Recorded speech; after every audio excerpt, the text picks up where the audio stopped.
Game 2 of the Toronto Maple Leafs postseason, and a 2-0 series lead for the first time, I believe they said on the broadcast, since Ty Domi was a Toronto Maple Leaf, do the Maple Leafs hold a 2-0 series lead.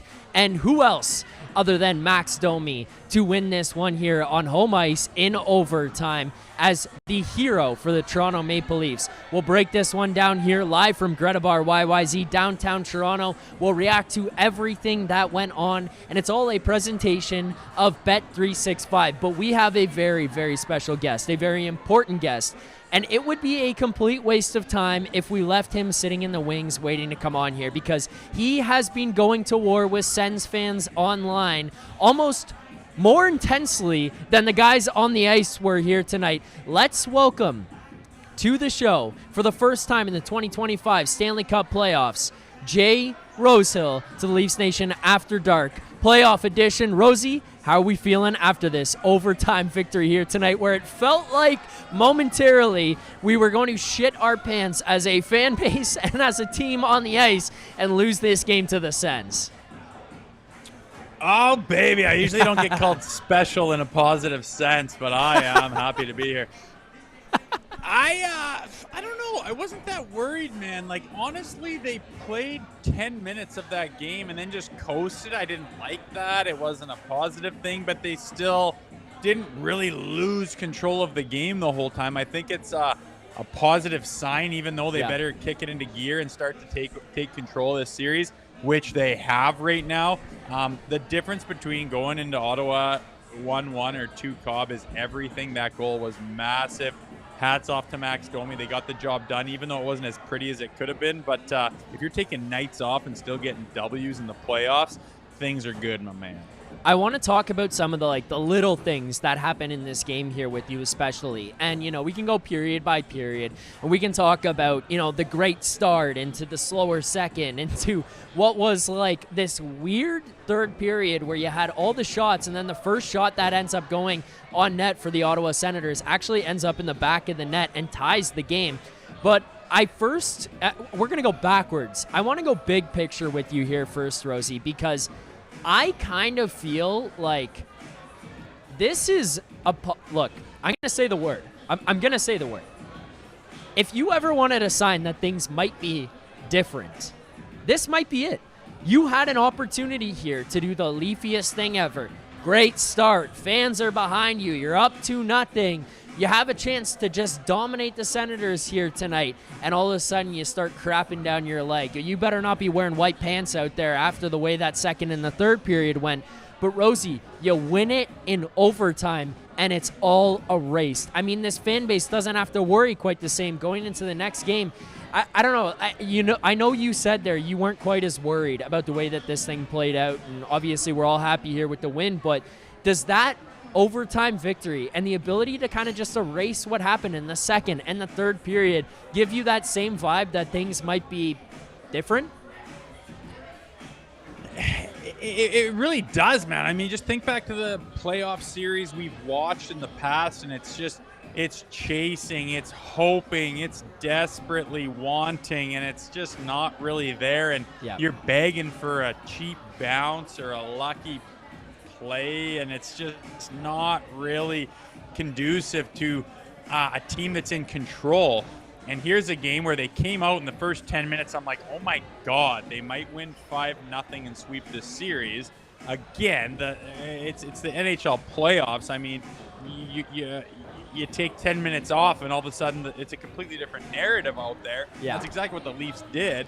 They took, I honestly think they played 50 minutes this game outside of overtime. They played the first 10 minutes of the first period, took control of the game, and then kind of cruised. And it wasn't like it was ugly. It wasn't like they were just leaning on Stolars to be incredible. It was just like, I don't like how much ozone time there is right now. I don't like how many 1-on-3s they're looking at while guys are changing. It wasn't really, blast off, completely take control. And I was looking at them thinking, all right, boys, anytime you want to kick it into gear and drop that gear to third and take over here, like, please do it. But it wasn't like a worry or a fret or a, oh my God, or we're getting blown out. It's almost like they were just trying to cruise to the finish line for a 2-1 victory, but everyone knew it's like the score isn't going to stay this way the whole time, so you might want to do something. They didn't. The Sens tied it up, and away we went, but I was still like, I knew that they could lose in overtime. Once you get to that point, it can be anything, but Yeah. I don't know. It did just feel different. Like, I wasn't panicking. I wasn't pulling my hair out. I wasn't freaking out. I was just like, all right, you guys, like, enough playing down to their level and cruising here, even though they're still in control while doing so. Do something. And in overtime, they did, and they got the win, and it's 2-0, and they're going into Ottawa with all the momentum. And I can just barely check Twitter, and Sens fans are absolutely melting down. It's wild. They're the better team. They're in control. They have all the momentum. And if they do decide to say, like, during that second period, it was like, drop the hammer here. Don't just cruise. Have that big bump up shift. Fucking put someone in the bench. Hammer someone. Start a scrum. Pepper them.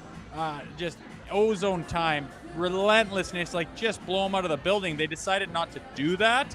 And they kind of just it was a boring hockey game for the second and third, to be honest.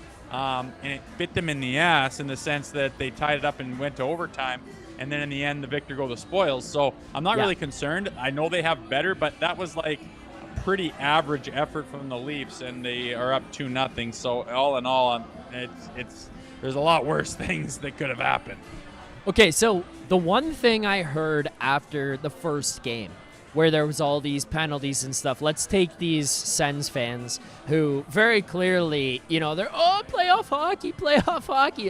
They very clearly shut this fucking thing off after the regular season and have zero clue what goes on beyond the regular season and into the postseason. I mean, if you haven't been there in 8 fucking years and the last time you watched all 38 of them was when you were 7 years old, then yeah, you probably don't have an idea. So it's complaining, it's about the penalties. But other than that, Rosie, a lot of what I heard was, the Sens can feel good about this game.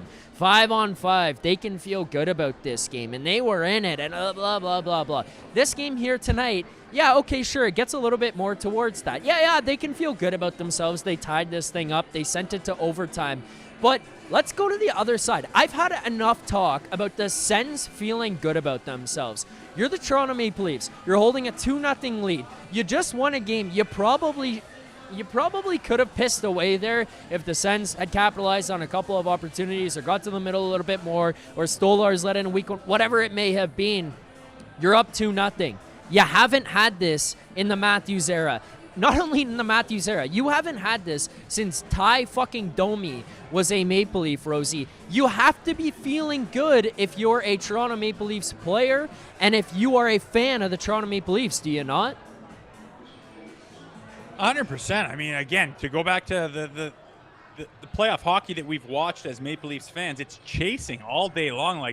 Chase it right to Game 7 until the last, and then just fucking loser, It's always been a day late and a dollar short with the Leafs, and they've never been in control, and they could never play a game like that and come out on the right side of it, ever. Yeah. So, I mean, again, I don't I'm positive because I don't even like the way they played, but they still took it down. It's almost like they weren't really worried about it because they just knew that they could always win it, which mentally that's not what they were thinking, and that's not a good sign. But deep down, they just were always kind of in control, even if they took their foot off the gas for a while. But and if this was a game in November or January or something, I would have a different outlook on it, saying that's not indicative of a successful formula. You can't play like that. You've got to have your identity, blah, blah, blah. But in the playoffs, it's an absolute reset every single game. The next game there on Thursday in Ottawa, in their barn, it is going to be a complete reset. So the fact that you get a win and move on, it does not matter how you did it. It doesn't matter what happened. You did enough to get a win, and then you move on, and then you reset and try to get another one, just like the team across the rink from you. So I'm not worried. I don't have any negativity in my bones right now. They are so deep. They are so good. And the second period was gross. There was a period where you could have just played like you did the first 10 minutes in the first and just wiped them off the map, and it would have been 3-4 nothing. You would have won 5-1 or something again, like Sunday, and called her a game. It didn't go that way because it is the playoffs. The Ottawa Senators aren't a dog shit garbage team. They tied it up and got it to overtime. Yeah, a valiant effort. But we gave you our 40% like C team and still got it done. Yeah. If you want to reset in a big way going into Ottawa and go guns blazing, I think it'll be 3-0. Yeah, that's, I think, what one of the positive signs here is. One of the big themes going into the pregame and in the pregame show that we did here live from Greta Bar YYZ, 590 King Street West, downtown Toronto, which we got to get you out to, by the way, Rosie. But one of the big themes was weather the storm. And my thing was, fuck weathering the storm. Bring your own storm. Start that off from the first period. Be ready to go. Come guns a-blazing right away. Opening puck drop. I thought they did that. I thought for the first period they succeeded in that. They walk away with that lead there. From that point on, it was weathering the storm. Now, there's a lot of positives to talk about here tonight. And obviously walking away with a win and going up 2-0 is all positive stuff here, Rosie. But one of the negative things, and I'm curious what your thought is on this as a guy who's been in the room, has played NHL games, has been in playoff atmospheres and stuff. They kept rolling with the same lines and the same roster into these games because it was working, right? One of the things that fucked you when you were trying to weather that storm in the second period is a Nicky Bobby high-sticking penalty. He ends up missing shifts after that because it leads to a goal. He misses shifts into the third period later on there. We've also seen a little bit here where it feels like some of that, I'm not going to say bottom six, the third line specifically. They tried to move Domi back to there and put Pontus up to the second line. McMahon doesn't seem that engaged. Domi seems like he's, other than the goal here tonight, like he's just kind of isolated amongst that third line. Robertson has done some dumb stuff here and there, just kind of could have cost you. If you're going into that game on Thursday, are you running this back? Are you looking at a guy like Pacioretty to come out of the wings and step into this lineup? Do you have to sit Nick Robertson out? Like, how do you manage this line? This lineup? Do you think you have to manage this lineup and make changes going into Thursday? Or is it like, hey, boys, we won. Let's keep this winning recipe together and let's get into Thursday, even though the process here tonight was not the prettiest that it could have been?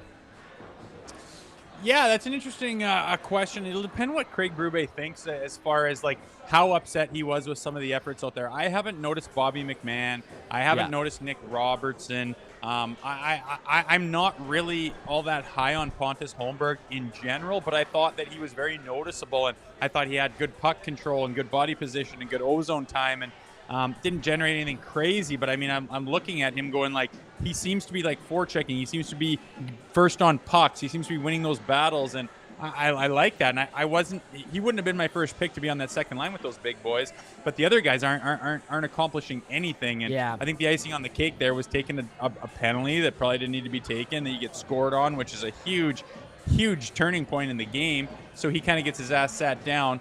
I don't know what Craig Berube is going to do. I honestly don't think it would be a terrible idea. I thought Max Pacioretty would be in the opening night lineup. I thought he would play.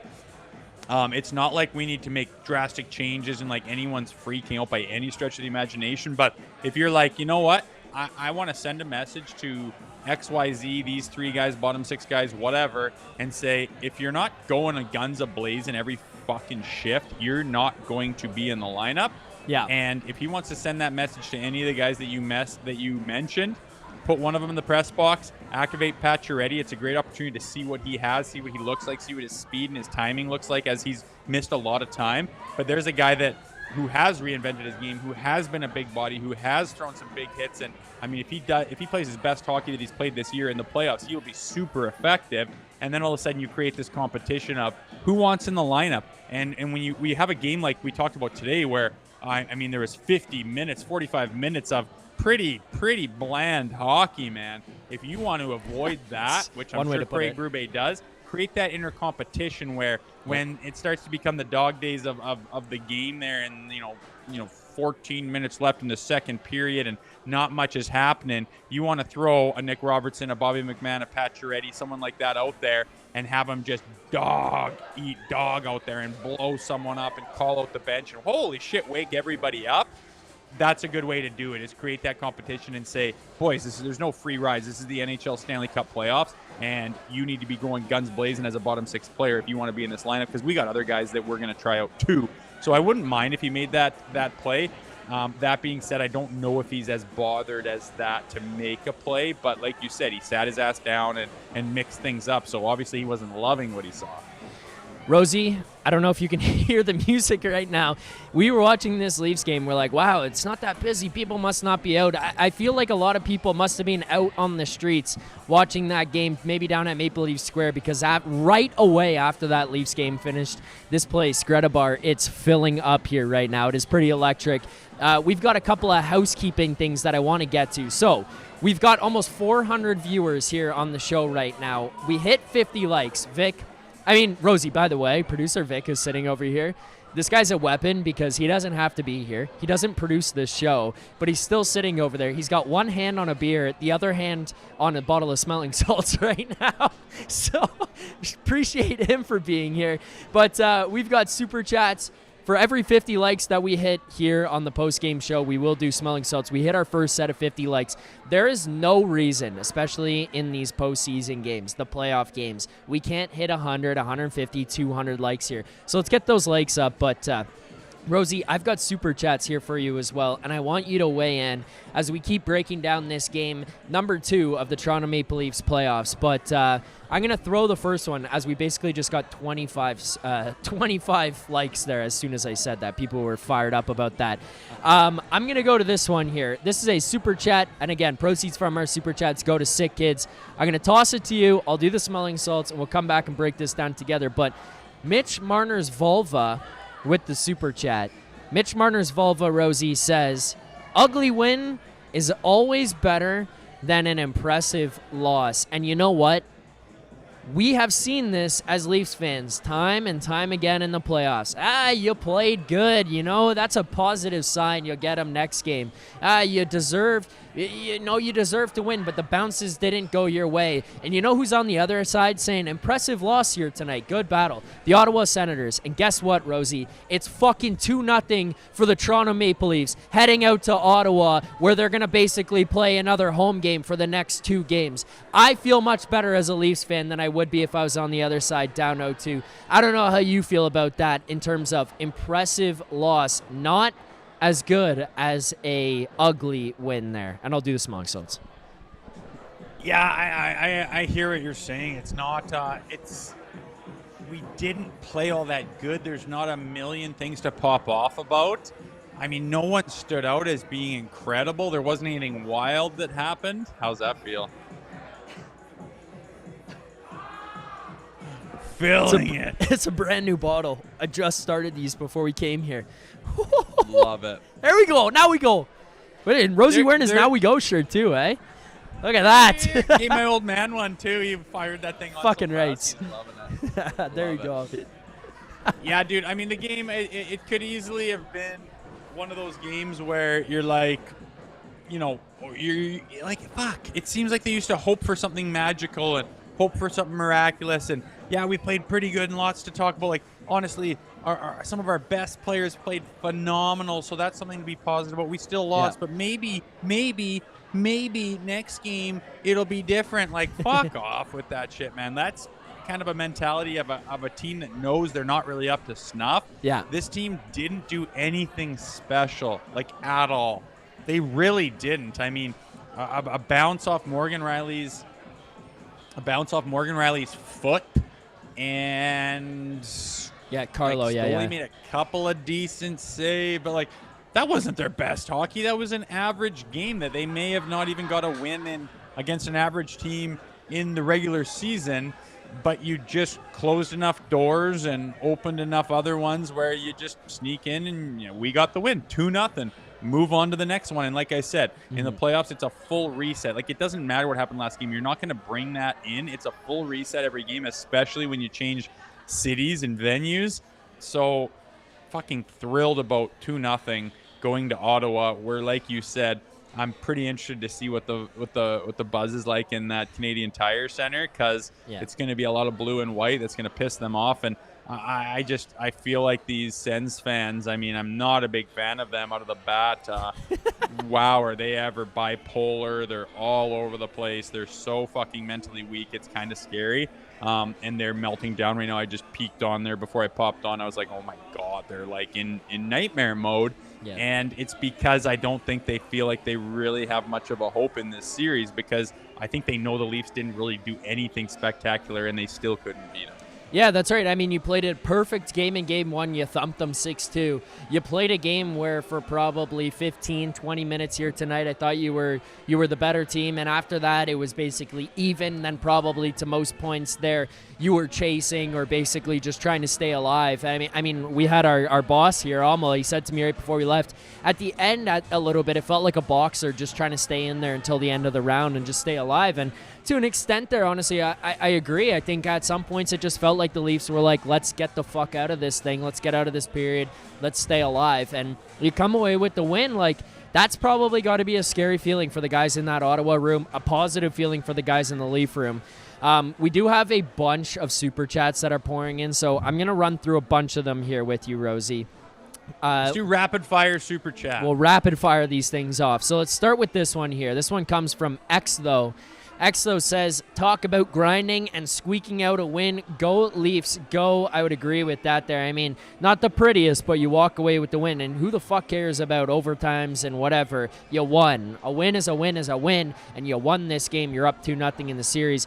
Exo also says, Rosie, what will it take to get you to Greta Bar, and how's the Leafs vibe where you're at? Well, first of all, let's start with that. What the hell is it going to take you to get out here? A Leafs run or what? I think we gotta DM the powers that be at Leafs Nation and at Nation Network. No, it's not that. It's logistics of the thing. We'll see what's going on. I know you guys are going to be in Ottawa. I'm in a different part of the country with lots of shit going on, but if it's not Ottawa, I will be down in Florida. I'm about 80% sure of it. We'll make things happen, but I don't know what the other question was. What was the other question? Rosie, this is Vick, not God. Vick's talking. You can stay at my place. Vick, I got the free invite to stay at Vicky and his new bride's house, which if I can wear some earplugs, I will probably take you up on that. Don't bring any cash. Just come. The other one was, how's the Leafs vibe where you're at right now? Are you with other good Leafs question. fans? Yeah, that's what right. Honestly, so many haters, Oilers fans, Flames fans. They love chirping the Leafs. Just honestly, it's so easy to chirp. It's like the biggest market, the biggest everything. All these dickheads have to change their schedules around to watch when the Leafs come to town because they want out east. They want to watch it at 7 a.m. It makes me laugh my ass off. I like it. But secretly, a whole bunch of people are texting me going, how about that start? 2-0, baby. I'm like, fuck yeah, they're all out there, baby. I love it. You just got to find them. They're not as vocal as they are where you guys are at, but they're everywhere, baby. More super chats. Keep rapid fire. KPG, watched game 2 with the folks. Love you, mom and dad. That sounds like a good time there. I've been watching both games here with producer Vic. It was tense here tonight. A great vibe both nights, but a little bit tense at times here. I mean, obviously, people here, get out to Greta. Producer Vic and I will be watching every game together right here at Greta. We were going to just do all the home games, but at this point, I think it's going to be every game here, live post-game at bare minimum, talking about what happened with this Leafs team. Dan Freeman also says, Benny totally redeems himself like Lloyd Christmas. Let's dig into that OT goal here a little bit, Rosie. Simone Benoit, of all people, picks off that pass on maybe a little bit of an inexperienced play through overtime there with the backhand pass across the middle. I think it was Drake Batherson who makes that one across. Benny picks it off, and he's fucking off to the races the other way. Drops that thing off to Domi, sets that little bit of a screen, open up some space, drive himself in towards the net, create the screen in front of Ullmark. Vic and I thought at points there he scored it. I mean, you watch Domi, he's turning around, selling. Benoit's in the corner on his own, fist pumping and shit. But Was he? yeah, Simone Benoit picks that thing off. Great defensive play. I mean, Rosie, we're talking about your sixth defenseman here who at points leading up towards the end of the season, it was like, is he going to play? Is he going to be in the lineup? This guy's fucking earning his spot, dude. I mean, I haven't really looked at him at any point and said, what the hell's he doing out there? Physical play, good defensively, and he contributes, to that overtime win. How'd you kind of break down that OT win, that goal scored by Max Domi, and the play made by Simone Benoit to lead up to it? Yeah, like I never thought for 1 second going to the playoffs that he wasn't going to be in the lineup, that he wasn't going to be a factor. I think from what we've seen throughout the season, he's got a lot of tools in the toolbox. He's not a number 1 D-man, but for a 6 D-man, I don't think there's anything. I mean, unless he just has a horseshit game, I don't think there's anything he's going to do to get pushed into number 7. I love his physicality, I love his confidence, I love his ability to stay when you need to, and he needs a play pick off a bad. It was him coming back that like just took this big dummy-o swoop and completely missed Domi on the second go to leave him wide open in the high slot. Yeah, that was unbelievable. Like Sens fans are going nuts about that too. But I honestly think that like if this team goes on a little bit of a run and say they get into the second round and maybe they can get into the third, maybe they go on a run. You'll look back and say, oh, Benoit was a part of a lot of things and he was valuable on the team and we're glad he was in the lineup, and you can pick a whole bunch of little things throughout the games where it's like he made a difference, and it's only game 2 of the playoffs and we're talking about him making a difference on a game-winning goal in overtime.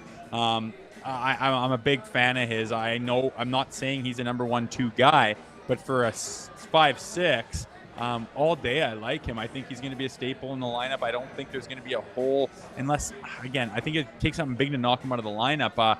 He brings a lot to the table. I've been a fan of him all year. I love when he's in the lineup. Yeah, I mean, I thought he played well here tonight, and you know what? I mean, really the defense, I thought as a whole, played really well here tonight as well. Aside from really that OEL play, which we had some disagreements in the group chat, especially between producer Vick and someone else there as that one unfolded about whose fault it was. And, you know, that play by OEL to lead to the turnover that ends up tying the game.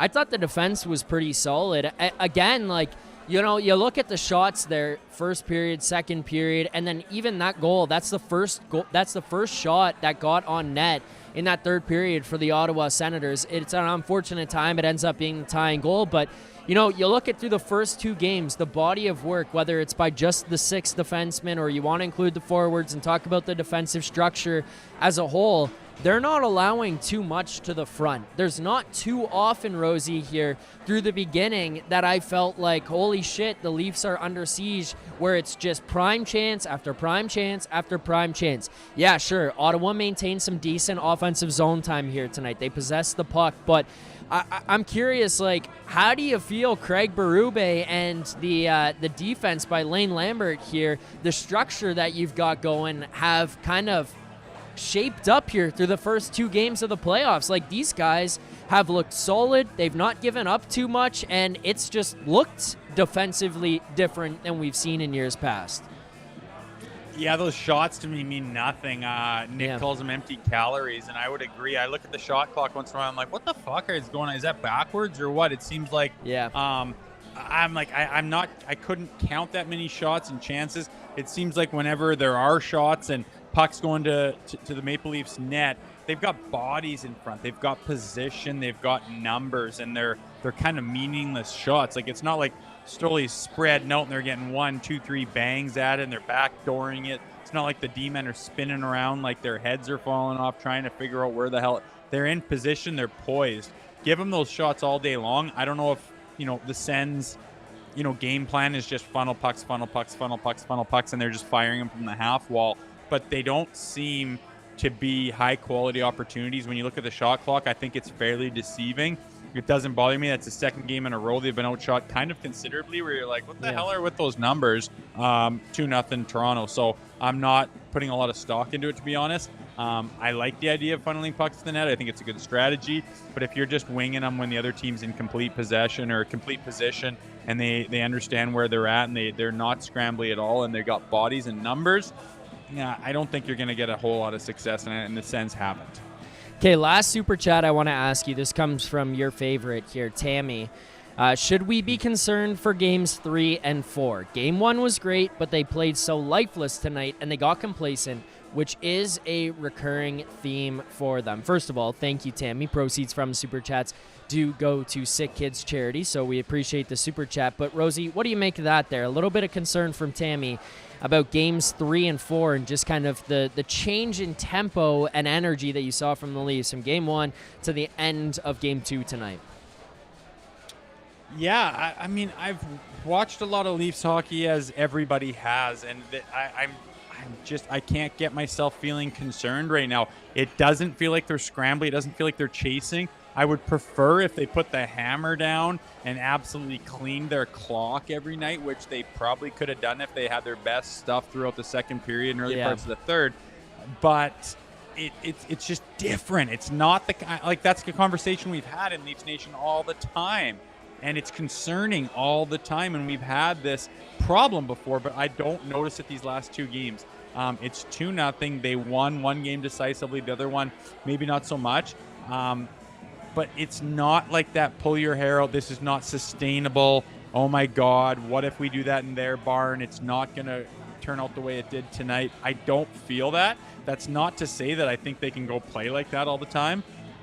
But the fact that they kind of, like this, again, they're going to reset and come out, I would assume, with a whole new outlook on the game, on the series, on where they are in a new building, in a new venue with a new crowd and everything. It'll be totally up for grabs. That, you know, starting fresh 60 minutes on a fresh sheet when they drop the puck on Thursday. It's you're playing with new bullets there, but the fact that they really don't seem to be chasing. Yeah, it would be ideal if they hammered down and just dominated, but it's not like they're chasing and you're yelling at them to figure out a different plan or find themselves or reinvent the fucking wheel. It's just like, yeah, that wasn't awesome. But again, 2-0 without being awesome. It's the playoffs. They will reset for game 3. And I mean, anything is possible, but I think it's pretty clear now if the Leafs play their best hockey, I don't think the Sens have a chance. But yeah, you got to play your best hockey. Reset for game 3. My boy Kent Nakamichi, one of my longtime buddies, is firing away in the chat right now. He's barking like a dog, says nothing can scare me. Just continuously barking in the chat right now. So that's got to get people fired up, Rosie. I don't want to keep you too long here. This game, did end up going longer into overtime. The 7:30 start time here as well. And I got producer Vick, who's just slamming beers, asking for more, and I don't even know if anybody can hear him or see him behind the camera there. But he's trying to rally some people in here right now. Rosie, last thing. Last thing before I get you out of here. Any final thoughts on this game? Anything that we haven't talked about in here tonight that you're dying to get off your chest about this win and just the way that this series has played out so far for the Maple Leafs? Well, I'm glad the Sens fans can finally drop the idea that there's a conspiracy against them from the referees. I didn't think it was one-sided at all. Fucking wankers. There's multiple things that could have gone the other way. Everyone's screaming, why didn't they give Stoli a penalty for chopping on Greg? Well, they did give him a penalty. Why was Greg going right through the fucking deep end of the crease to go wherever the hell he was going? He's being a fucking idiot. Yeah. And the refs know that. And yeah, they let him give a couple chops because they all know he blew a tire and ran right into Stoli, which you can go back to a million different series. Rolison in 07 or whatever it was with the Oilers blew his knee out, cost him the Stanley Cup. He clearly is. We know who that guy is and what the history is. He's kind of a piece of shit, and I don't even mind that. I like that in the playoffs. But they gave him a couple of whacks for free and then said, all right, enough's enough. Both of you guys get to the box. A high sticking that was like, you need to be in control of your stick. Yeah. But if you're following through on what? You don't even have the puck. You didn't even touch the puck. You just winged a non-existent puck and followed through it into Mitch Marner's face. No penalty, though. No penalty. So I'm glad that this evening isn't going to have the same narrative as the other game where they were melting down, blaming the refs about everything.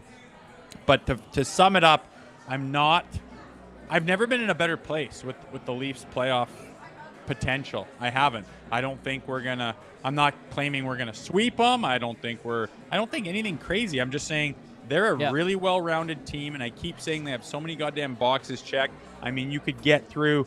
Even our stars are defensively responsible. You can go through our depth. You can go through our back end, and you still haven't even got to our unbelievable goaltending. We have so many layers that helps this team and protects them from downfall. And then you've got all the offensive fireworks and capabilities of the talent up there. I've never seen the Leafs in a better place than they are right now. Enjoy it. It's 2-0. I think if they play their best hockey, it'll be 3-0 after Thursday. We're just in a good place. I've never felt less worried or stressed out. And again, I'm not making bold claims or thinking anything's in the bag. I just really like this team. And even when they don't even have their best in the playoffs of all things, they're still getting the jump. Look, you wouldn't say it, but I'll say it. You know what? I'm not going to say that this thing's in the bag, but fuck it. Leafs in 4. I mean, you're rolling here right now. You got confidence. You got some swagger. You had the big boys on the board in the first game. Stoley, I don't even think played his best in that one. Obviously, only let 2 past them, but yet again here tonight, Rosie, pretty dialed in. Special teams is finding a way. You're getting your depth guys, even if it's just the 4th line right now and jumping up and being your 3rd line. You're going to get guys filtering through. And one of the positives here I'm going to take away from tonight and we'll talk about was this, for me, was one of the shittier games I've seen the Leafs play in a postseason. You fucking won in overtime, and you're leading the series 2-0 after going from home ice. You're going to go out to Ottawa, which you might as well call home ice out there as well. That was one of the better efforts you're going to see from the Ottawa Senators. One of the worst efforts you're going to see from the Toronto Maple Leafs. Hopefully the worst you see from the Maple Leafs in this postseason. Fuck them. Fuck the Sens. Fuck Ottawa. Leafs in 4. Fuck the Sens, Rosie. Whoo, baby, turn up the heat, Zachariah. I like it, baby. I didn't say it, you did. I love it. I like it. Again, I have never been, I'm not too high, but I am so far from being low. I love this team. I love what, that's a very real possibility. I didn't put it out in the universe, but I love that you did. Can you say one thing for me before you go? I've had pretty much every guest who's come through the post-game show. They've all said it. They've all said it on their way out. If you're not going to say it, it's all right. I mean, you did play in the NHL. You carry a higher level of respect and dignity than I do, for sure. But can we get a fuck the Sens from you, Rosie? Fuck those pussy Sens, baby! Let's go! Let's go, Rosie. Now we go. Rosie, thank you for joining us here on Leaf Station After Dark. We hope to get you back on here soon. And hopefully we can get you on in person here on Leaf Station After Dark live from Greta Bar YYZ. But Rosie, thank you very much. You enjoy yourself. You enjoy this victory tonight. And we'll enjoy the victory on Thursday as well when the Leafs go up 3-0. Ha-ha! Love you, baby. Go Leafs, go. Thanks for having me, brother. Go Leafs, go. Thanks, Rosie. Appreciate you. There you go. Jay Rosehill on the Leafs Nation After Dark hopping on here to help us break this one down. We still got some more stuff to do on the post-game show tonight, whether it is reactions to some of the stuff that happened, if it is the 135 likes, which means I have to do smelling salts again. I have to do another smelling salts. I have to do it. You're good. You can have that one. I can't have it. I can only have it in a cup, a solo cup. Yeah. All right. We got more stuff to do, so I'll break this down here while producer Vick runs past me to grab something as people here at Greta Bar YYC are fired up here tonight about this Leafs victory. So with that, while these guys are going, let's break some of this stuff down here in the chat. I mean, I'm glad to have Rosie on the post-game show helping us break everything down here about what happened. I think Rosie jumping on to add some legitimacy to everything that we're talking about because I mean, there's people come on and say, look at this schmuck with this Wolverine beard and long-ass hair and backwards hat. And then you look and we've got Jay Rosehill on the program. I mean, former NHLer. It doesn't get much more legit than that. But let's get to some of the super chats that we've got here right now. So let's start with this one as we've got more likes coming in. Let's get this thing up to 150. Why not 200 on the show here tonight? Mitch Marner's Vulva. Aside from the final score, the most positive thing about this game is that what we probably saw is the best of the Sens and the worst of the Leafs. And the worst of the Leafs. You know, I would probably agree with that as well. And I just said that to Rosie there. That's one of probably what you're going to see and hopefully what you're going to see, the worst games the Leafs play in the entire postseason. And, it was ugly. Maybe you didn't deserve to win necessarily, but you found a way out of it, and you did win. Like, we're not talking about here in the postseason, 1 point or giving up a point to a division rival. Did you win or did you lose? The process is important, but we always talk about how one game does not necessarily translate to the next. And your body of work to prepare for who you are and what you can be was put together through 82 games to lead up to this point. You get here you get to game 1, you win that game in convincing fashion. You show that you could do it. This game, if you play against Florida, if you play against Tampa, Colorado, Dallas, as we go farther along, Carolina, those other teams along the way, you might not get out of it. You might have got lucky to get out of this one here against the Sens tonight. But the positive thing about all of it is that you did get out of it. You did win the game. You did walk away up 2-0 in the series. It is what it is. I seriously at this point would just be pretty happy with this win. There's definitely negatives and things we can nitpick, and those are things we'll continue to break down in all of this. But, walking away with the victory is a positive sign. We are filling up here at Greta Bar. It's getting loud in here, eh, Vic? I got to take these headphones out, too. I'm just talking. There's nothing in my headphones, so there's no reason at all. Let's keep going with the Super Chats. I'm realizing how loud it actually is when I take the headphones out. Holy shit, how's that sound through the mic? Good? All right, good. Let's go. More Super Chats. I'll answer this one. I don't even know. Is Terry Fox more inspirational to Canada or Gretzky? That comes in from Kylo James. Dude, I don't even know. I mean, probably if you're actually answering a serious question, it's probably Terry Fox to Canada, but whatever. It is what it is. You keep moving. Will MC31, shout out to my wife Kate for watching the game and the Nation post-game. Let's fucking go. There we go. Thank you. Our boy Pat, who was with us on the trip to Nashville. We appreciate you.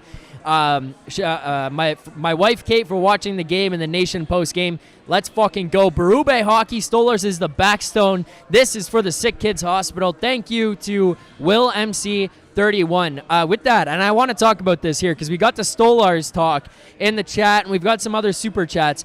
I want to get producer Vic here on the show, but before he comes in, I'm gonna bring him in on the Ninja Crispy hotline. Just put the slate up right now. Time now for the Ninja Crispy hotline, presented by the Ninja Crispy 4-in-1 portable glass air fryer. Is the video playing? All right. Vic, you're controlling my laptop screen somehow, I think. You are. You're controlling my laptop screen. I don't know. Anyways, what the hell is going on? All right. It is an all-in-one system that includes 4-quart, 6-cup Tupperware glass containers and 2 storage lids. And Ninja Crispy is thermal shock resistant and can go from frozen to crispy in minutes. With the Crispy Power Pod, you get the power of a full-sized air fryer in the palm of your hands. The 4-quart container fits 4 pounds of chicken or veggies. Cook a personal-sized meal in 7 minutes in the 6-cup container. Max crisp, bake, air fry, and recrisp. With the Ninja Crispy, you can prep, cook, and store anything from crispy favorites to one-dish meals. Visit their website in the link in the description. And stay tuned for a chance to win a free Ninja Crispy for one of our lucky fans. Vic, you're controlling my laptop. I don't know, dude. All right, get in here. I want to hear from you, Vic, on this one. Is Ninja on the screen at least? Yes, sir. All right. I might stand. I think I feel better standing here right now. I don't know if I'm still in the frame, hopefully. Vic, Anthony Stolars. We give you crap. Because I love it. we give you crap because Anthony Stolars, it's refreshing. Anthony Stolars has not been your guy. You talk about Joseph Wall, but this game here tonight, I thought he was really good. I thought that he made the saves he had to. I thought that he looked sharp when Ottawa brought pressure. You know, the goal that scored against him, it goes off of Brandon Carlo's foot, blocking a backdoor pass. Yeah, Wall would have stopped that one. Yeah, this guy. Otherwise, for the most part there, I mean, Anthony Stolars, he's breaking up plays. He's not allowing things to develop. In that first game, we talked a lot about rebound control and second and third chance opportunities that arose. I thought that Anthony Stolars looked a lot better here in this game tonight. Well, sorry. Come on. Stolars was absolutely incredible tonight. Player of the game, no doubt about it. You think so? He was dialed from the beginning of the game. The team kind of just left him out to dry for Yeah. literally 2 periods, stood on his head. It was kind of crazy to me that the Leafs didn't touch the puck for the first 10 minutes of the third, and we were out shooting them 7-0 somehow. But I loved him. He was incredible. Great bounce back. That's exactly what I wanted to see in Game 1. No rebounds. Everything was sticking to him, and that's what I wanted to see in Game 1. I knew he had another level to get to, and he showed us that he can get there. Yeah, I mean, that third period, you know, it's not like that's Stutzle who keeps that like that. There's one shot on goal, and it's a tying goal, but he has no chance on that one. The other goal, I don't think he had any opportunity on either there, really, but it's that second period in particular. And, you know, maybe it's just because of how I'm conditioned as a Leafs fan to understand the goaltending and what happens in the playoffs and when it matters and when the game is tight. But you know, I talked with Rosie about this team's ability to keep things to the outside, not allow these high danger chances right down the middle. I look after expected goals, which isn't the whole thing, but it tells you a little piece of the puzzle, was 1.87 expected goals for the Ottawa Senators. I mean, that's not that much in a game like that here tonight. It was a low event game, but you know what we've had traditionally in the past? It's that shot from the point that doesn't deserve to go in, that Samsonov can't find, Freddie Anderson can't find, Matt Murray can't find, and it beats them. It's a backbreaker. It kills your momentum. It kills the building. It kills all of that. Anthony Stolarz did not have those moments. He didn't even have anything that was even remotely close to being that shaky here tonight. Yeah, no backbreakers, no soft goals, and on top of it, what a fucking beauty. He must have been listening to Leafs Morning Take Yeah. when Ed Belfour was on here. Just absolutely punking Ridley Gregg. Yeah. The best, honestly, I think my favorite part of the game. Yeah. Forget the Domi goal obviously got me out of my seat, but so did the Stolarz play on Gregg. Fuck that fucking pussy. Get the fuck out of here, you diving little bitch. Fuck you. Stoli showed me that's that old school playoff hockey that we've been wanting to see for so goddamn long. He took it into his own hands. That guy ran him in Game 1. Not happening again. Eddie said it himself. He's like, I'd give him the blocker to the head. Yeah. Stoli, absolutely dialed, tough as nails, and he showed us Craig Berube hockey from our fucking goalie. Yeah. Like, Yeah. it's incredible to see, incredible to watch. Guy's a fucking mountain in the net. Incredible game from Stoli. Look, I would have liked the top guys to be a little bit better here tonight, but even with that said, it's kind of that buy-in all the way through top to bottom, and maybe they could have shown it a little bit more. We'll see what they bring on Thursday, but it's even Matthews stealing Ridley Gregg's stick and snapping it over the bench in Game 1. It's Anthony Stolarz just saying, fuck this. Yeah. Get the hell out of my crease. Get your ass out of here. And I do feel like there's part of it where the officials probably, Rosie pointed it out, they probably remember and have that carryover where they're like, that guy went in there on purpose. The panel talked about it. You know, Kelly Rudy, I think Bieksa brought it up as well. Everyone knew that was accidentally on purpose. Yeah. They're probably like, hey, let's give this guy his licks back. He takes his shots at Ridley Gregg there. I got no problem with that. The only thing, obviously, is you got to be careful you're not taking the extra one, but I also think Stolarz is smart enough. He's been around for long enough. He knows the referees at that point, they're going to give you a warning before they do it. They didn't there. Ridley Gregg comes back through, takes care of business. Fuck them. I mean, you want to come through there like that. If we're going to hear Sens fans complaining about everything, I mean, at this point, just wave the white fucking flag, go to the offseason and figure it out for next year, because it's just not going to happen. It's just not going to happen if all you're going to do every fucking game is cry and complain about the way things are going. Sack up and try to win. This is the best opportunity you had here. You could have evened the series. You could have made it uncomfortable. And the Toronto Maple Leafs took care of business and won this thing in overtime tonight. The thing about Sens fans, Zach, that you have to understand is there's 4 of them. There's 4 of them, and they haven't seen playoff hockey, Right. So they don't know what playoff hockey is. These are all normal fucking plays. Right. We've seen this every year for 9 years. I mean, I'll take a little shot at us. We see it for one round, but we've seen it. Yeah. This is what happens when a team is more poised than you, and you go up head-to-head. They have more experience. They know where the line is. They know what they're doing, and you're playing right into their hands. Ridley Gregg going in there with Stolarz was the best thing that's happened for this Leaf team in so long. When's the last time you had this much confidence in a Leaf goalie? Yeah. Going into overtime, I was nervous. I'm not going to lie. But not about goaltending. But not about goaltending. Yeah. For the first time, I can actually say that for the first time. I wasn't nervous about a softie. Yeah, And 100%. Good fucking feeling. We got a bunch of super chats. I want you to be here, a part of them. I also have to do smelling salts twice, so I'll at least get you to do one if you want to do them twice. I could take one of the two. Does that count? I So think you don't I have think to do I it have twice? to do both Or do you have to do anyways. both? Yeah, I think I'll do both anyways. But All if right, you so want to I'll do both. All right, there you go. But let's get to this super chat here first. My buddy Kent circling back. He's fired up out there on the east coast of Canada right now. Philly, pound that cup and take your shirt off. I'll do the first part, not the second part. Drink of water here? Drink of water. Vic, cheers. Cheers, Kent. Cheers, Leafs Nation. Good win here tonight.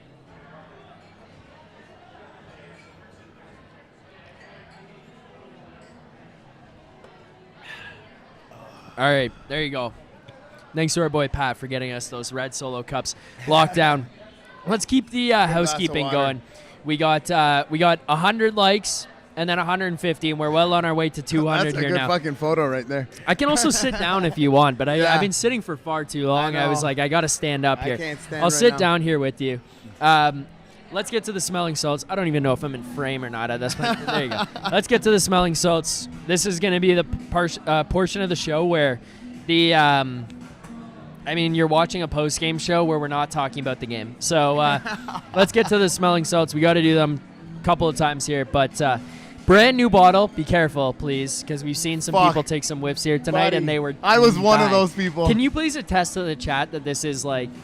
Guys, legitimately, I thought he was faking the whole time. I baptize that one? Was I the first one to hit that? Holy shit. I felt, oh my God, I can smell from here. Fuck. All right. Oh. That's one. I'll do the second one right now here too. Oh, fucking veteran. Let's go! I'm pumped. There you go. I'm pumped. Let's jump over the fucking boards. Let's go. All right, we'll put that on there. Oh, my eyes watering here right now. We got more super chats. Let's answer a couple of these. Leaf Station is fired up here right now. Holy fuck. We got a ton of super chats. $155 donated here tonight. Proceeds from our super chat go to Sick Kids Charity, an amazing cause here on the post-game show as well there. This is Will Mick30. Will MC30. Will Mick MC 30. 31. 31. Jeez. This is for Sick Kids Hospital. That's what he said at the end. Joe Slater. Go Leafs go. McMahon and Robertson need to sit. I don't think Bobby McMahon is coming out of this lineup. No chance. I wouldn't be surprised if Nick Robertson does. I could see a situation here where Pacioretty comes in, you reconfigure this thing, maybe Pontus goes down to the third, Pacioretty slides to the second. But, I can't also... The other thing is, I don't see Craig Berube panicking, you know? I think he has faith in these guys. I think he has faith in this lineup. You saw a great game from them in Game 1. You made the adjustment you needed to with Max Domi. He didn't fit on that second line. He went down to the third line. I thought he looked much better there. I don't know that the guys on the third line with him did. McMahon and Robertson, they need to get something going in their game. But I thought Max looked good for the rest of that first game there after he got away from that second line. And then again here tonight, it's not like I'm going to sit here and lie to Leafs fans and say, pump the brakes on Max. This guy played perfect. Yeah, there's moments he could have been better. There's things he could have done better. But at the end of the day, he gets the OT win. I thought he was engaged physically. I think that OEL mess up behind the net, I'm not going to blame that one on him. No. I thought he was committed to the side personally. Yeah. Maybe I just don't know enough and I didn't play it at a high enough level, but I thought he was committed to the breakout, going the one way up the ice. I thought OEL had to read that. He makes a bad drop on that one, I thought. So I don't know. If people are going to slander Max Domi after that, then go for it. But I see it differently. After the fucking OT winner. But then he throws the OT winner. So, looking around, I want McMahon to be better. I don't think he was a net negative, but he's sure as fuck not helping you the way I kind of anticipated him to coming out of the regular season and what we saw for most of his year this year. Nick Robertson, on the other hand, I could see him potentially getting yanked. But the other thing about Nick Robertson, he'll sit one game, come back, and score 3 in a row. So okay, so couple things off that. McMahon, 20-goal guy, was hurt last year in the playoffs before the Bruins series, didn't play. And I thought that was a huge loss because they needed a guy like that, lower down in the lineup, power forward, can bump and grind, can score a big goal when you need it. Yeah. And we have seen none of that through 2 games this series. That being said, I think it's still in there somewhere. I believe in the guy. Yeah. Robertson, I'm sorry, sucks to say, but your reputation as a guy that scores after being scratched Yeah. does not help you here. Yeah, no. Because you're getting scratched, buddy. Yeah. And next time you get in there, they're probably going to rely on you to get one. But guess what? I don't know when the next time you're going to get in there is. If Pacioretty comes in there for him and fits right in with Tavares and Willie, I don't know when the next time Nick Robertson's going to play. Yeah, I don't know. This is the one that I could see that kind of being one of those, hey, you're in a bottom six role. It's not a panic move. It's one guy. Pacioretty's been waiting. I think he's probably healthy. You know, it's not like, oh, fuck, I can't believe you took Nick Robertson out and you put Pacioretty in. Years past, we've had, wow, how are you sitting that guy? Why don't you put that guy in? If you switch this, I think, in my opinion, it's a plug and play. The guy goes in, maybe he brings something different, a different energy. He's got a different veteran experience and presence to him where maybe he's not going to make some of those mistakes Nick Robertson did, but that's kind of the one switch I could see happening. Yeah, and one more thing I wanted to add here is that you're on the road now, so you don't control those matchups anymore. Exactly. So those guys will get buried. You start a shift in the D zone like he did in overtime, somehow. That was the most shocking thing to me of this entire game. I know. We saw it, Robertson, McMahon, Domi. You empowered D-zone draw. And I'm like, this is fucking bad. Yeah, I know. I expected the worst, and sure enough, they go the other way and bury the OT winner in my eyes, shut me the fuck up. But God, I was fucking terrified seeing that in overtime. Again, I think the positive there, though, is Domi was good on draws all night, so you're kind of at least can trust that. But I do understand. I do understand. Especially Robertson in the D zone and OT. Like, I was terrified. Yeah. And on the road, you don't control the matchups anymore. So anytime you pop those guys over the boards, guess who's coming? Yeah. Brady Tkachuk, Tim Stutzle, Claude Giroux. And I think they would feast on a matchup like that. Yeah, which is one thing to kind of consider here. Like, I think that Brady Tkachuk, he gets that one goal, but it goes off Brandon Carlo, Tim Stutzle. They've kind of been relatively quiet here in this series so far. I think part of that is that the Leafs have done a good job of not letting them get into this, really. I think the other thing is maybe here at some point they wake up, so you got to be aware of that. But yeah, I mean, that's something on the road here, especially when matchups come into play where you don't really get to control some of that, where I think it's going to be interesting. But the positive I would say on it, though, is I don't think Craig Berube scares me as much of the matchup game as Sheldon Keefe did. Like, I thought Sheldon Keefe would torpedo himself overthinking who goes, when do they go, who plays who, I got to switch this, I got to switch that. You'd see him on the bench like puzzle, Scrabble face, like who the fuck goes out there, I don't know. And all of a sudden you're like, what the hell, why is that guy on the ice? And then you got a goal in the back of your net. Craig Berube seems more so like, this guy's going. And then you just fucking send him over the boards, who cares? You know what? You said that, and while you were saying that, I was thinking, I don't know, I guess I had my Sheldon Keefe hat on. I was like, I wonder if Kampf gets in I don't play think that so. matchup game. I don't think so. You don't think he could? I know, I don't think so. There's no potential of seeing there's Kampf in a potential, shutdown role on a who's he in take the third out? line. Maybe Pontus. I mean, I would have said But Pontus. you're anticipating Pacioretty going in, right? Yes. So I'm thinking. No, I'm saying both. So Pontus and Robbie come out. Kampf and Patch come in. But I think and Pontus that way has you're done more a good job. defensively aware. Yeah, and I guess. Especially, it's not like you drove play tonight with anybody. That's true. If you're gonna play reactive, which I hate because that's the Keefe motto, is the reactive play. Yeah. I would love for the offense to control the pace of the play, but that's not what's happened. It's not even what's happened in game one, really. Yeah. Like, we were scoring, Power play. but a lot was on the power play. Yep. So 5-on-5, if you want to play the safe game, which again, normally, generally speaking, I don't like.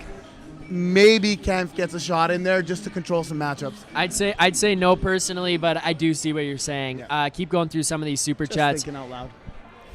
Tonti Angie 1687. I live in Ottawa. I love. Why? Get the fuck out of there, Tonti Angie. I love seeing the long faces of Sens fans all day long ribbing me. Yet who won? Go Leafs, go. You know what? Other than Greta Bar, which has been fantastic, by the way, get your ass out here and come hang with Zack and I. Yeah. There's no place I'd rather be right now than in Ottawa. just walking No around. place I'd rather be.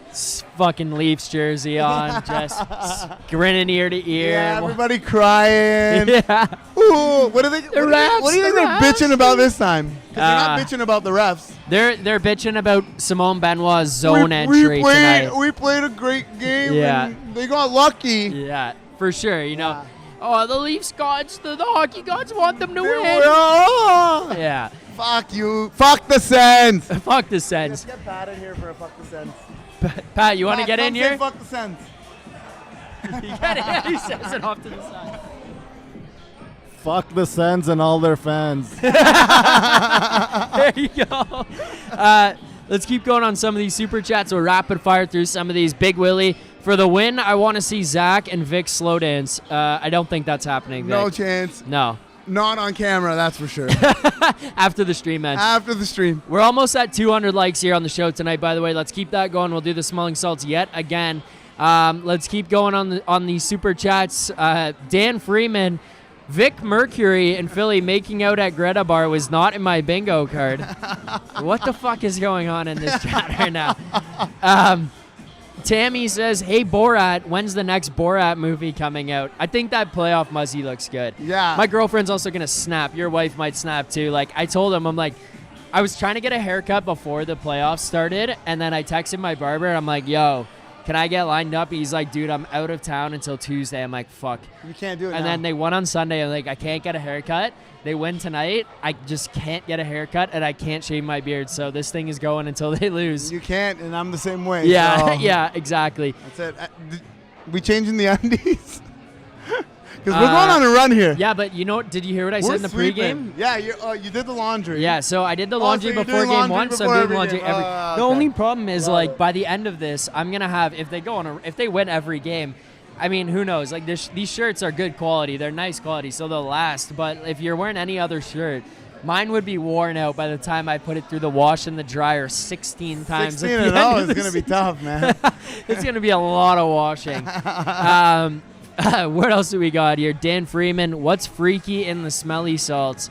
I don't know, Dan. You got 2 more likes here on the stream tonight. You can find out for another time. Dan, get your ass over here. Ferris says, Benny, Ferris, thank you for the super chat, by the way.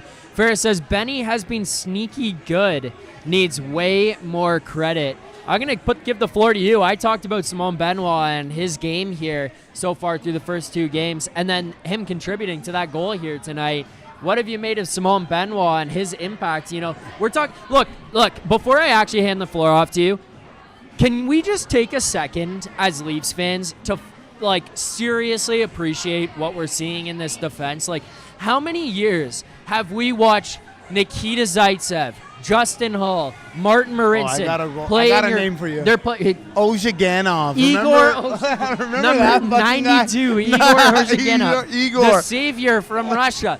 Like, we watch these guys play in the top 4, and it's like, these are our saviors. Ilya Lyubushkin is your trade deadline. Like, I like Joel Edmondson, but it's like we go out and get Joel Edmondson. It's like, wow, we've got the saviors, got the big boys here. And then you're watching it into an overtime where you're like, get this fucking guy off the ice. And it's not because you don't like the guy or the player or whatever. It's just like, I don't want to deal with this. I don't want to see you guys out there. Like, I watch OEL and Simone Benoit go on the ice in overtime, and I'm not sitting here clenching, going, oh my fuck, oh my fuck, oh my fuck, this thing could end right now. I feel confident. I feel comfortable watching them on the ice. I'm not going to sit here and say that I expected Simone Benoit to go Bobby Orr wheeling up the ice and drop off the Domi.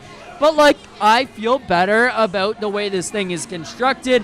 You're looking at Simone Benoit on your 5'6". Kyle Dubas would have had that guy playing on your first pair. Yeah, and I have one disagreement with that Ferris super chat. Benny has been sneaky good, needs way more credit. One thing I disagree with, remove the word sneaky. It's been good. He's been fucking good, and it's been in my face. He's been amazing. Callie Rosen. Yeah, Callie Rosen. Keep naming them, guys, because I forget a bunch of these guys. Keep them coming. Yeah. I want to see that in the chat, actually. Who are these lumps that we fucking had in our playoff lineups over and over and over and over and over I know, again? dude. It's Simone Benoit being our 6th. He's our worst guy.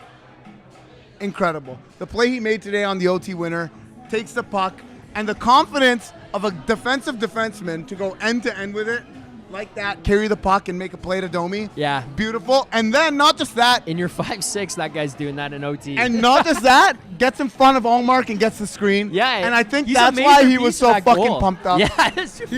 He literally did a Matthew Selly in the corner. If you didn't see it, guys, watch a replay of that Domi goal. I watched it like 65 times while Zack was talking here.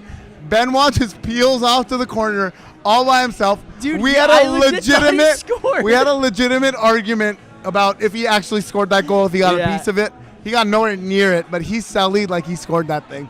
Yeah. Simon Benoit, what a fucking beauty. Ken Nakamichi and my guy says Keith has a brutal name. Berube sounds like a guy whose daughter you don't want to date. Nick is in the chat. Nick Alberga is slinging eggplant emojis saying what a fucking win. What a fucking win is right. I mean, who knows where Nick is right now, but probably enjoying this win as well. We did hit 200 likes here, Vic. You know what that means. We got to do these as well. Again. Look, if this is what this place is like right now on a Tuesday. Yeah. I can't wait for Thursday. When we go up Saturday. 3-0 in the series. You guys get yourselves out to Greta Bar YYZ. Producer Vic and I will be here breaking everything down as it goes along. I started this show like, fuck, man. Like, I'm tired. Yeah. And the longer this is gone, maybe it's the smelling salts, but the longer this is gone, I'm pumped up. I could talk to Leafs Nation forever about this one. I'm not going to make you do that because I know you got to work tomorrow. Whatever, I don't care. It is midnight. It is midnight. It's not in work if downtown you do Toronto. what you love, Zach. That's true. But we hit 200 likes. Let's get this thing to 250. Why not? But here's the smelling salts for you. I don't know. You take the floor, dude. You're just as good at this as this. Let's go. Should I just say fuck the Sens repeatedly while you do If this? that's what you want to. All right, fuck the Sens. Oh, did you know? I heard big time rumor going that Brady sucks. Brady fucking sucks. Fuck the Sens. Oh my God, that one burned, dude. Alberga. Oh man, Alberga. Gonna be pumped up about that one. Got to be in person for that win. That thing was shocking. You know what though? I don't know if we should send him to Ottawa. They did win, but it was an OT win. Wasn't as convincing. Yeah. We might have to keep him back here. Might have to keep him back. All right, let's get to a couple more super chats. Should I go hit the button? I'll go hit the button and come back. All right, sure. Go ahead. And I can cry a little bit off, Okay, yeah. off camera. Okay, sure. Go ahead. Apparently we're getting trolled. Oh my God, my nose is... That thing burned my head. All right, let's get to some of these super chats that we've got here that have piled up. Let's go to this one. This one is a massive super chat. Almost $200 donated here tonight on the postgame show as well. This one comes in from one of the massive contributors here to the postgame show, Dan Freeman. Dan, thank you. Dan says... Oh, dude, my head is actually burning. Stolars was asked post-game about it. And basically said, not the first time, won't be the last. If you can't buy into that, the goalie defending his own crease. Now we go. How about the Maple Leafs stealing our fucking tagline? I know. On Twitter, the Maple Leafs, at Maple Leafs. They get it. Tweeting, now we go. I know. I think we're making an impact here, guys. They get it. Keep hitting that like button. Subscribe here to Leafs Nation 401 right here on YouTube. We had Jay Rosehill, former NHLer, former Toronto Maple Leaf, who joined us right off the top. You've got myself and producer Vic on here breaking things down right now. Our boy Pat was slinging us waters and telling us fuck the Sens as the show goes on. And hopefully, as we go on, we had KPG on the last one on Sunday. Hopefully, as this goes on, we can get more and more Leafs fans to stop by here on the post-game show to help us break things down here as well. We want to hear from you guys, the fans. We'll try to keep it going and figure out in the future how we can do it, especially the more shows we do here at Greta and getting you guys to call into the show, because that's what it's all about on the post-game show. But more super chats that we've got here, and again, my buddy Ken, who's texting me right now. Ken, we're doing a show here, buddy. Give me the salts. I'm getting fired up. Yeah, that's not exactly what he said, but yeah. Look at this. He says, you scared of Tammy seeing your chest? Bonk. No, Kent, we're in the bar. We can't be doing that. We got to have some class here at Greta Bar YYZ. Just an amazing spot. And again, thank you to Greta Bar for hosting us. You know what? Actually, can you go flip the Greta Bar thing on? Now we go. Can you go? That's all you get. Can you go flip the Greta? Yeah, I'll thing go on? put Greta on. Greta Bar YYZ. We appreciate Greta for having us here yet again tonight. Yeah, the slate. Get the slate up there, Vic. What a show. This is the way it goes here on the Leaf Station After Dark.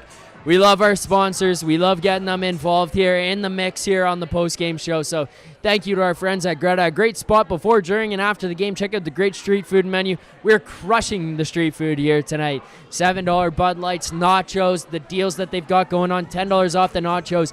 Amazing food. I was having the bao sandwiches. I never know how to say that.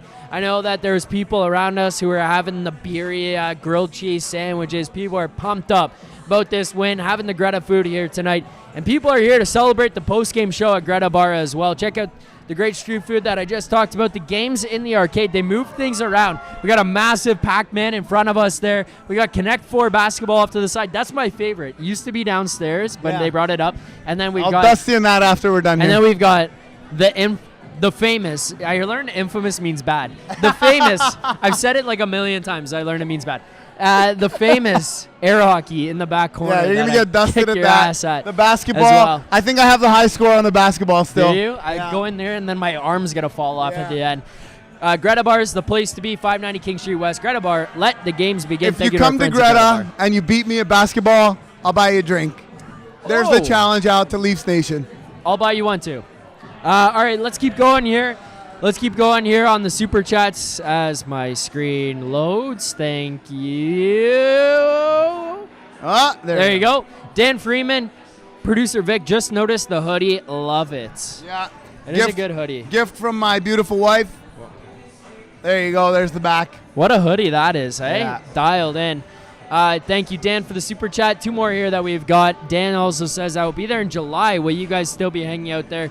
I mean, Cup run ends late June. Yeah. Then free agency, we signed Sam Bennett. And and then we get ready to run it back. Yeah, run it back, Mitchie. So, whatever. That's fine. We'll be here. We'll be here. What else we got? Tanty Angie 1687. I can't stop laughing. Oh my God, go Leafs, go!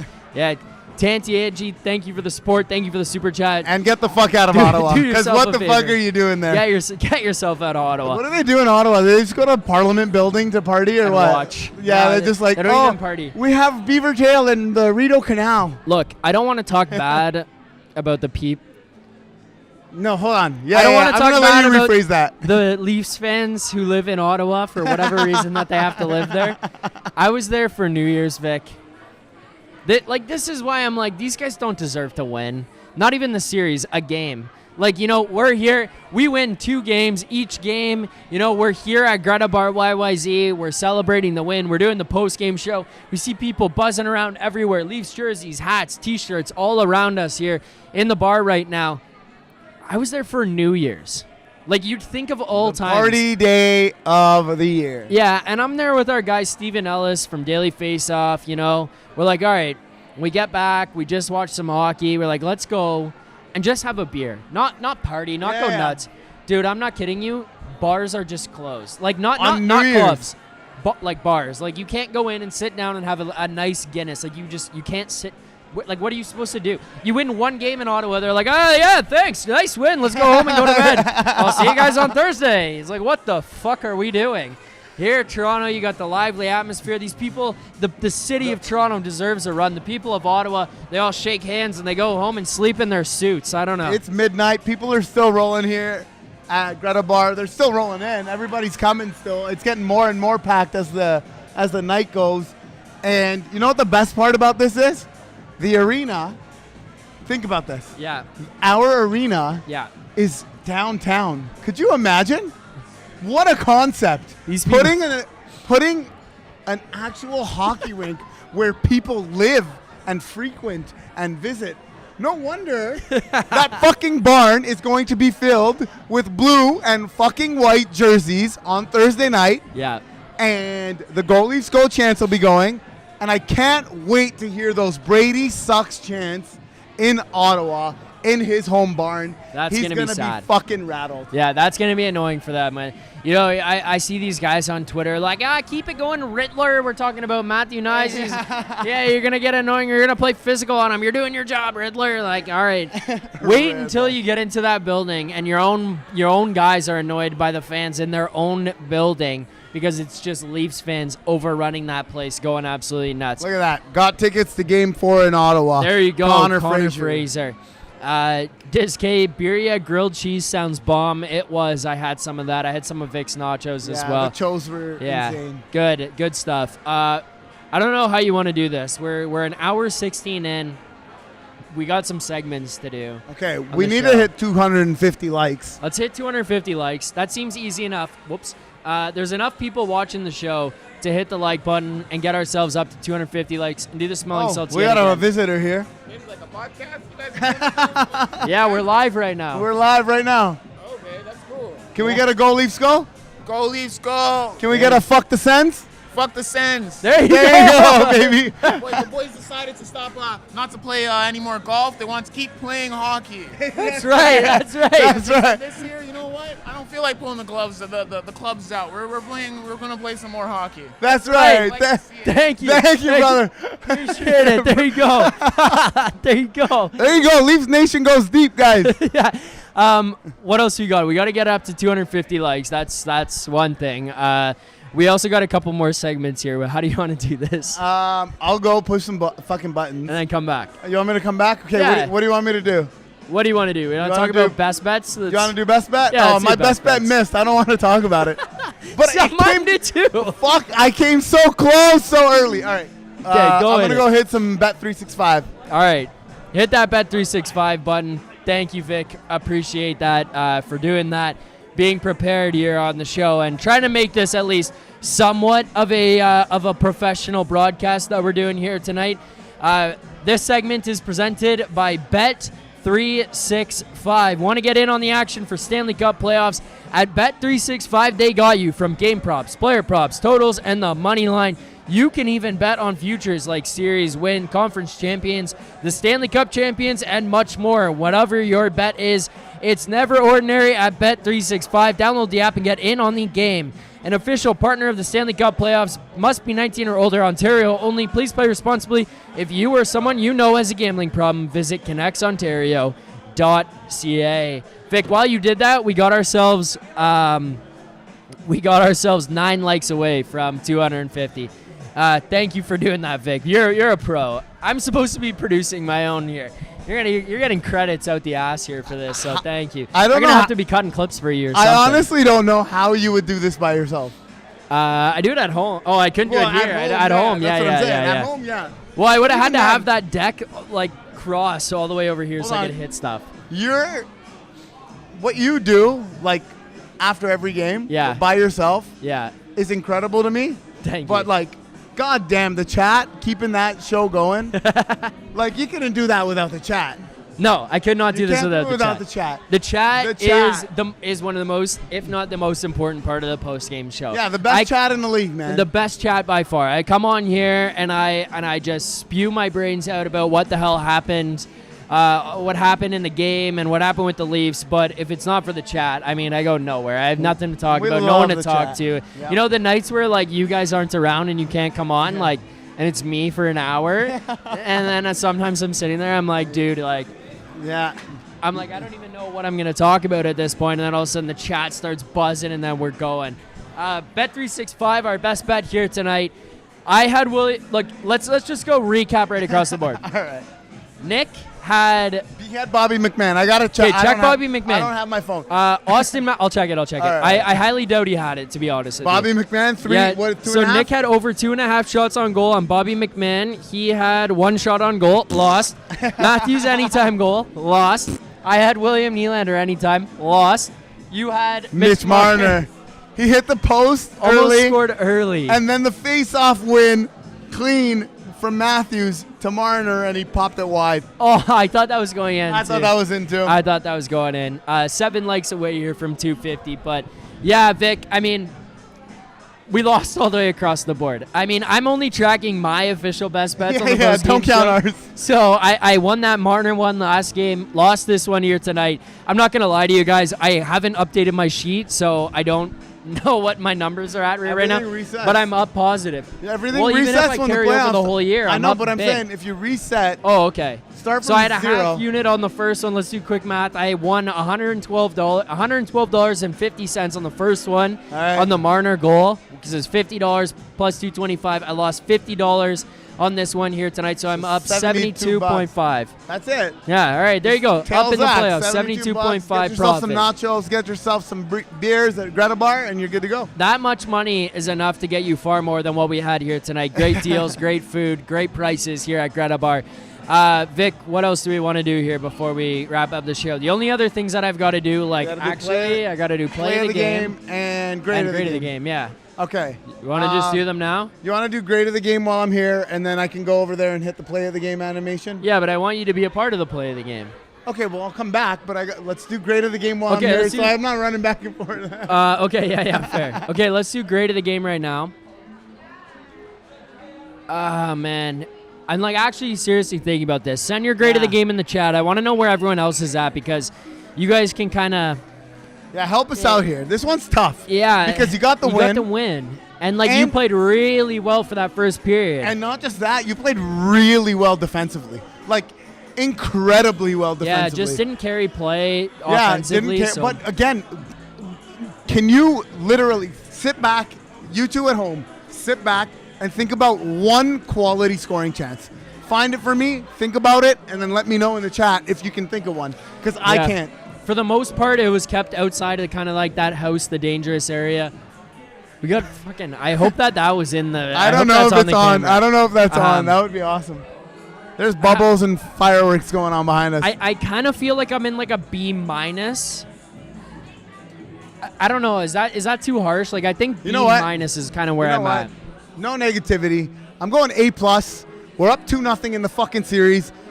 Protected home ice. We're going to Ottawa, up 2-0, and we're going to win the series in 4. So I'm going A+. I don't care. Win is a win is a win. There's no learning lessons. There's no we did very well, but there's no this, that. Yeah. You won the game.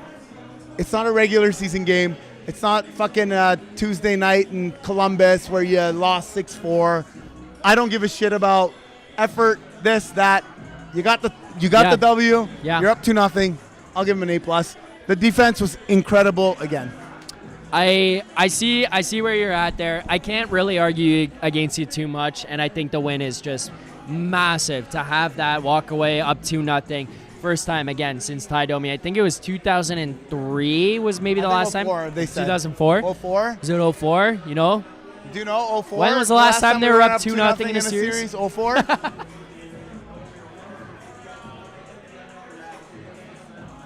Was it against the Was it Sens? against- If it's against the Sens, that's fucking even better. Yeah. All right, let me go push some buttons. Okay, get that bet 365 on.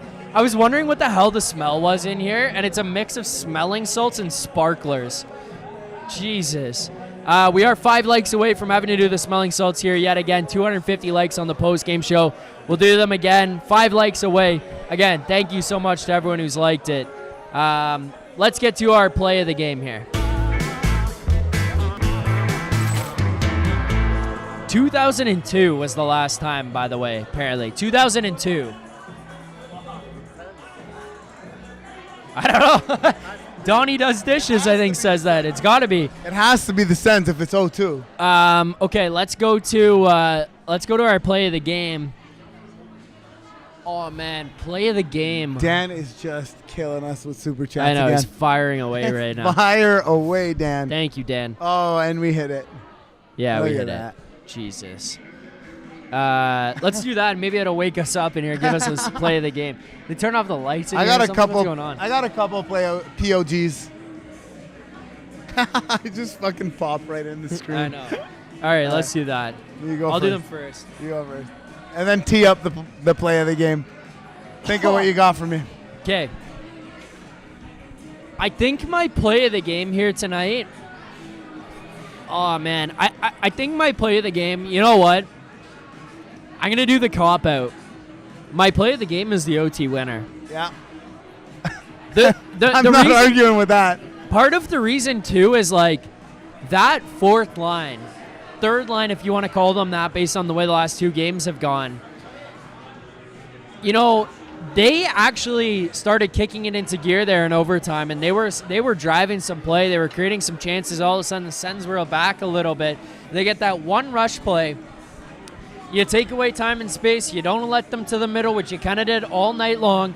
And then as that backhand pass goes across, Simon Benoit picks it off, and he's off to the races. That's one thing I think the defense have done pretty well here was, you know, in years past, it's get the puck and maybe loaf around a little bit and try to find the pass or take it and just rip it off the boards, off the glass, and then there's like not that. The Leafs here this year, especially the defense, I find a lot of the times they don't just go off the glass and out. There's that conscious effort to find the first pass, and if it's not there, rather than kind of force something or force something into high danger area or just turn it over, a lot of times they'll take it and they'll just lob it out into the neutral zone. With a guy going full steam. With a guy coming underneath, which is a much different feeling than if you're going to have guys just ripping it off the glass and trying to get in under the pucks, because those things you're not recovering, you're just auto-turning it over. If you're in danger, you're flipping it out, you're at least giving yourself a chance. The other thing that they've done is recognizing times when to join the offense, when to get in the play, and that play by Benoit is good recognition. You make a defensive play, turn defense into offense. Get up ice in transition. You recognize a change is happening. You were on a 2-on-4, by the way, with Simon Benoit and Max fucking Domi. And you wheel up the ice, you drop it off, and then you make the smart play there as well to not just drop it off and get the fuck off, not drop it off and get out of danger, out of the way and into the corner, not be in a dangerous area, but you drive the net, you push guys back, you make life hard for all Mark, and then as Domi cuts across, makes a nice play, he shoots it through a screen and scores. I mean, that's my play of the game. It's a bit of a cop-out. It's an OT winner to go up 2-0 in a series, but that's my play of the game, Vic. All right, just to be different, because like that's the play of the game. Yeah. I saw in the chat early in the chat that Stolar's beating up Greg as the player of the game, which yeah, it was which I sick. love. Yeah. But I get a lot of heat on here for loving Joseph Wall. The save Stolar's made, the glove save on Brady Tkachuk with about 2 minutes left in the game, the fucking windmill. Yeah. That's my play of the game. Not just because of the moment, but because of who it was against. Yeah. If that's not Brady Tkachuk, it might not be my play of the game, but keeping that guy off the score sheet and not letting that guy beat you clean to 100%. Win the game in your barn, and you're going back to Ottawa 1-1 right now if he doesn't make that save. That was incredible. Kudos to Stoli. A fucking plus to you, Stoli, as well. What a champ. Leafs in 4. Leafs in 4. Leafs Two in more 4. super chats here. Dan Freeman, Philly earning this. Love this show. Let's go get another goodie night. Jesus. Goodie's the guy that I started with. Philly earning this. Where am I? What the fuck? What am I, chopped fucking liver? Dan also says if Benny didn't do that, oopsie. 2-1 win. I think he means OEL because Benny didn't make any oopsies tonight. Yeah, I think that was OEL, yeah. But, yeah, fair enough. Thank you again, Dan, for the super chat. Vic, I think that's it. All right. We'll wrap up on that. We hit Let me go push one more button and get us out of here. All right, we have $190 in super chats here tonight. Look, as we wrap this thing up, thank you to everyone who tuned into the postgame show. Thank you to everyone who showed up here at Greta Bar to watch the game with us, who stuck around and watched the postgame here. Our boy Pat, who's been with us by our side. This guy's basically working for us at this point. Pat, get in here for a second. Pat, thank you for the support. We appreciate you. One final one before you go. Fuck the Sens. Fuck the Sens. Leafs in 4. I'd say Leafs in 3 if it was possible. Fuck the Sens. Fuck the Sens. There you go. Pat, thank you. Thanks to all of you guys. What? Dude, the mouse is on my... Vic is trying to... Guys, I'm not kidding you. I don't know how he did this. He's literally controlled... Hold on, Vic. Stop doing what you're doing. Link keyboard and mouse to Mac Studio. No. There we go. I think it's better now. Go ahead. Vic was literally controlling my laptop. It's wireless. It's not even connected. I think he's got it back now. Anyways, I don't know how he even did that. Thank you to everyone here in the Leafs Nation chat who's watched, liked, subscribed. If you haven't already, do so on your way out. Subscribe here to the channel, Leafs Nation 401, right here on YouTube. The boys for Leafs Morning Take will be back tomorrow. Producer Vick will be producing at 9 a.m. for Morning Cup of Hockey with Colby Cohen and Johnny Lazarus. Make sure to check that out, talking about everything that happened around the NHL here tonight. Again, thank you to the chat for tuning in. This has been Leafs Nation After Dark, where the Toronto Maple Leafs win a sketchy, ass-clenching OT victory thanks to Max Domi against the Ottawa Senators, winning this one and going up 2-0 in the series. Out to Ottawa for Game 3. Thank you guys. This guy's got a Domi jersey on here beside me, by the way. Thank you guys so much for watching. We appreciate it. Like, subscribe on your way out. We'll see you guys back here Thursday for another Leafs Nation After Dark live from Greta Bar YYZ. We appreciate you watching. Until Thursday, keep leafing.